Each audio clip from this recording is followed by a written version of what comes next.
Good evening. We are coming on the air with a significant development regarding the legal proceedings surrounding Donald Trump. Within the last few hours, the landscape of Washington has shifted dramatically following a judicial decision that has taken the entire Capitol by surprise. A federal judge has officially unsealed a massive cache of evidence files tied to the investigation led by Special Counsel Jack Smith.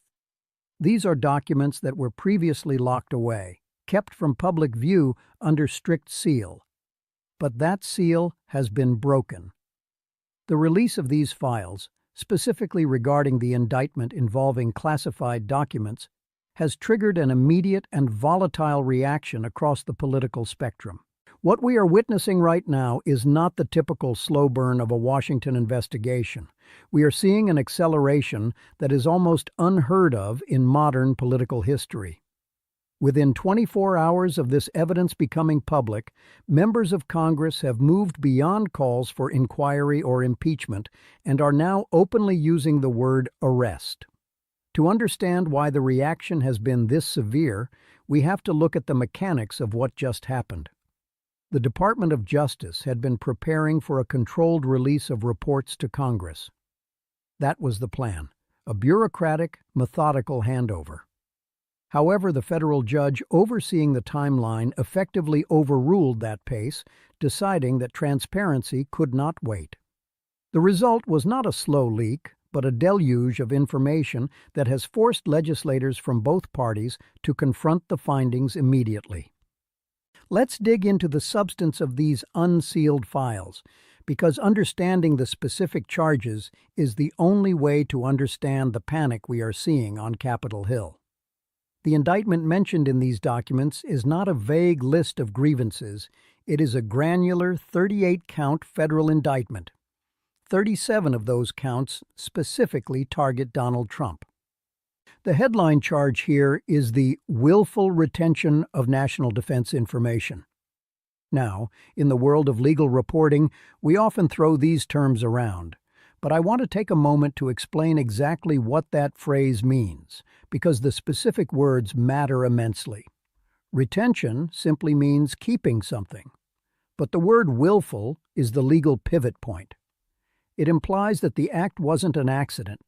It wasn't a clerical error where a box got moved to the wrong room by a low-level staffer. Willful retention argues that the individual knew they possessed these documents, knew they were not supposed to have them, and made a conscious choice to keep them anyway. The documents in question are not just personal letters or diaries. They are classified as national defense information. Under the Espionage Act, this category covers data that could be used to the injury of the United States or to the advantage of a foreign nation. This is the highest tier of sensitivity involving the safety of American intelligence assets and military personnel. But the indictment goes further. It charges a conspiracy to obstruct justice. Let's break that down. In federal law, you cannot have a conspiracy of one. A conspiracy requires at least two people agreeing to commit a criminal act. By leveling this charge, the grand jury, a panel of ordinary citizens, not politicians, has determined there is probable cause to believe that Donald Trump worked in coordination with at least one other person to prevent the government from retrieving these documents. This suggests a coordinated effort, a plan, rather than a solitary mistake. The files also detail allegations of corruptly concealing a document or record. This is a specific legal term that refers to the active hiding of evidence to impede an investigation. The allegations state that when the National Archives began demanding these documents as far back as May 2021, the response was not just non-compliance, but an active scheme to hide the material. The unsealed evidence reportedly outlines a pattern of false statements and representations made to federal investigators. So why is Congress reacting with such speed? Why are we seeing arrest demands within a single news cycle? It comes down to the nature of the evidence that was just revealed. In a polarized Washington, you expect Democrats to call for accountability. That is the baseline of modern politics. Representative Jamie Raskin, a key figure on the House Judiciary Committee, immediately took to public channels to declare that the Department of Justice cannot sit idle if criminality is evident. Raskin's argument is constitutional. He is asserting that the DOJ has a mandate to act regardless of the political fallout. He is essentially saying that if the evidence shows what it appears to show, a failure to prosecute would be a failure of the department's core function. However, the true indicator of the severity of these files is not the reaction from the opposition, but the reaction from within Donald Trump's own party. Senator Lisa Murkowski, a Republican, has made a statement that cuts through the usual partisan defense. She explicitly stated that sealed files cannot be used to hide corruption and that the American people deserve the truth, regardless of how high that corruption goes. When you have a sitting Republican senator refusing to dismiss the evidence as a witch hunt or political persecution, and instead pivoting to a stance of transparency and accountability, it signals that the content of these unsealed files is undeniably damaging. In Washington, party loyalty is usually the strongest force in the room. When that loyalty fractures within hours of a document release, it tells you that the evidence is likely stark, clear, and difficult to defend. We also need to contextualize the timing.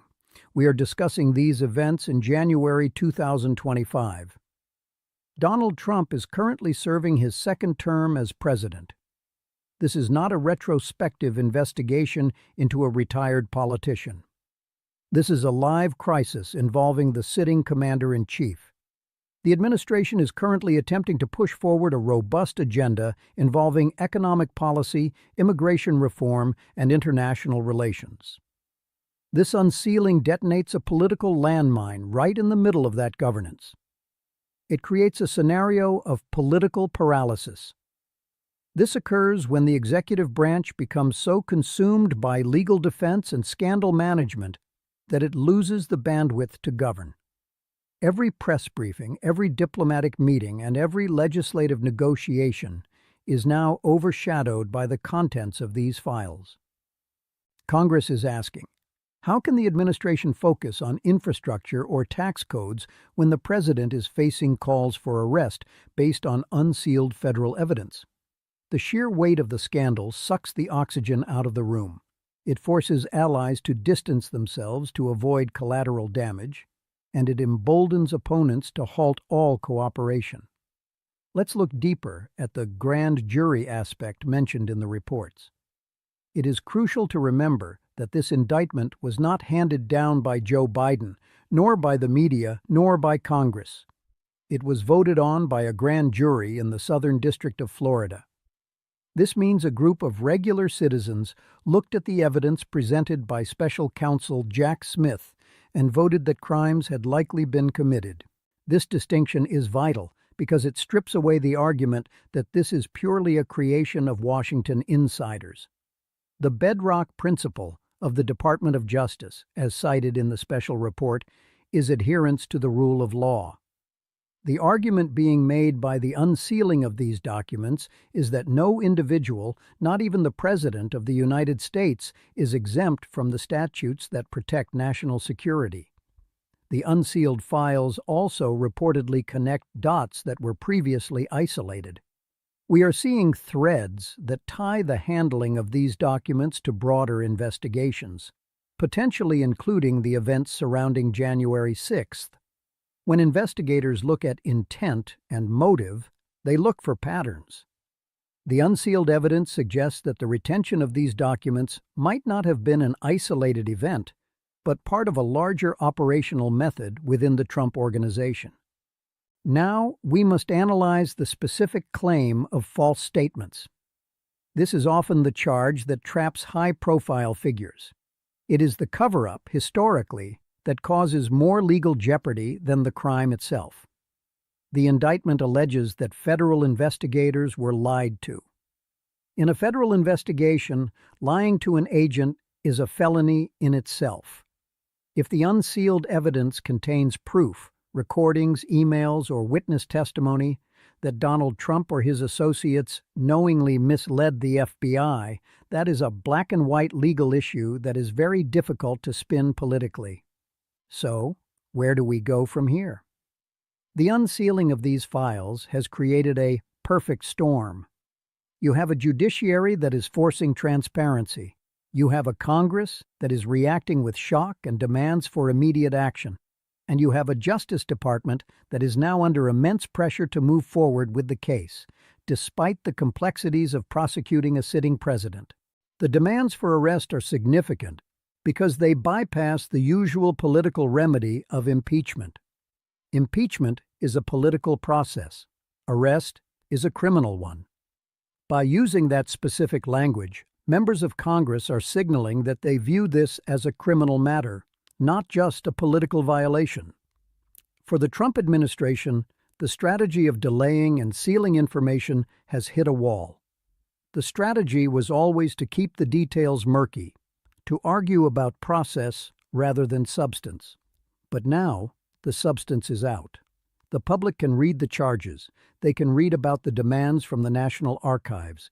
They can read about the alleged movement of boxes to hide them from lawyers and investigators. The timeless reality of this situation is that the legal system operates on facts, while the political system operates on perception. Right now, both are working against the administration. The facts contained in the indictment are severe, involving the deepest secrets of the American government. The perception, driven by the bipartisan shock in Congress, is that a line was crossed that cannot be uncrossed. The coming days will be critical. We are watching to see if the Department of Justice, led by the Attorney General, responds to the congressional demands.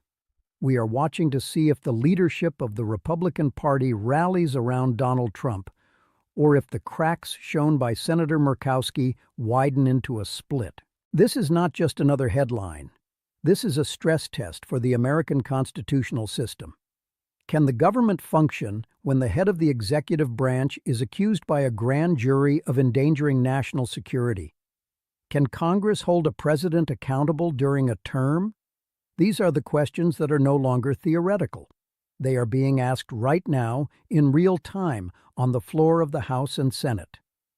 As we continue to monitor this, remember the core of the story. Sealed evidence regarding the safety of the United States was unsealed, and the people who saw it, Republicans and Democrats alike, concluded that the situation is dire. That is the reality we are facing tonight. We will stay on this story as it develops.